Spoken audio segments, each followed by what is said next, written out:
Assalamualaikum warahmatullahi wabarakatuh. Apa kabar anak-anak? Semoga kalian sehat selalu walaupun ikut pembelajaran online. Nah, tidak terasa kita sudah masuk ke bab 3, yaitu teks eksposisi. Sebelumnya kita sudah belajar teks berita, teks iklan, slogan, dan poster. Nah, semua pelajaran sebelumnya itu tidak lepas dari namanya literasi, yaitu membaca. Nah, teks eksposisi kita bisa dapat di mana? Yaitu media massa, surat kabar dan majalah. Nah, sekarang yang kita mau pelajari adalah pengertian dan ciri-ciri teks eksposisi. Kalau dari pengertian banyak sekali di buku LKS itu. Banyak menurut Kamus Besar Bahasa Indonesia, menurut Goris Keraf, menurut ahli bahasa yaitu Haidar Alwasila dan Susana Alwasila, kemudian Aceng Hasani. Itu pendapat mereka tentang teks eksposisi. Hanya ibu akan mengemukakan sendiri apa sih biar kalian lebih mengerti. Apa sih itu teks eksposisi? Teks eksposisi adalah teks yang mengemukakan sejumlah argumen disertai fakta. Nah, sekarang apa sih itu fakta?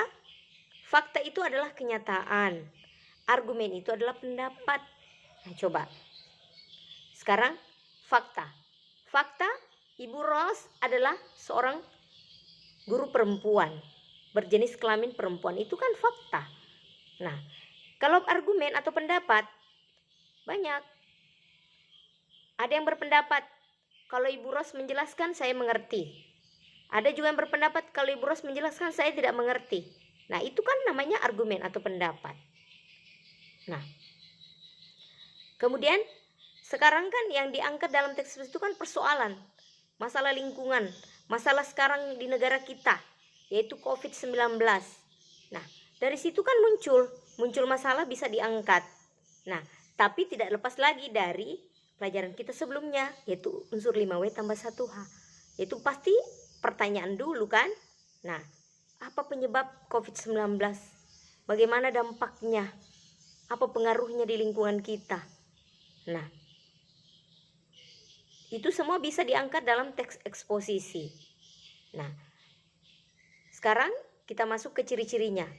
Apa sih ciri-ciri teks eksposisi itu? Ya, yang pertama itu ciri-ciri teks eksposisi itu persoalan yang diangkat harus objektif. Harus objektif, tidak subjektif. Harus bisa membedakan objektif dengan subjektif. Kalau objektif ya umum, kalau subjektif itu pasti melihat dari dia, melihat dari seseorang, itu namanya subjektif. Ya, kemudian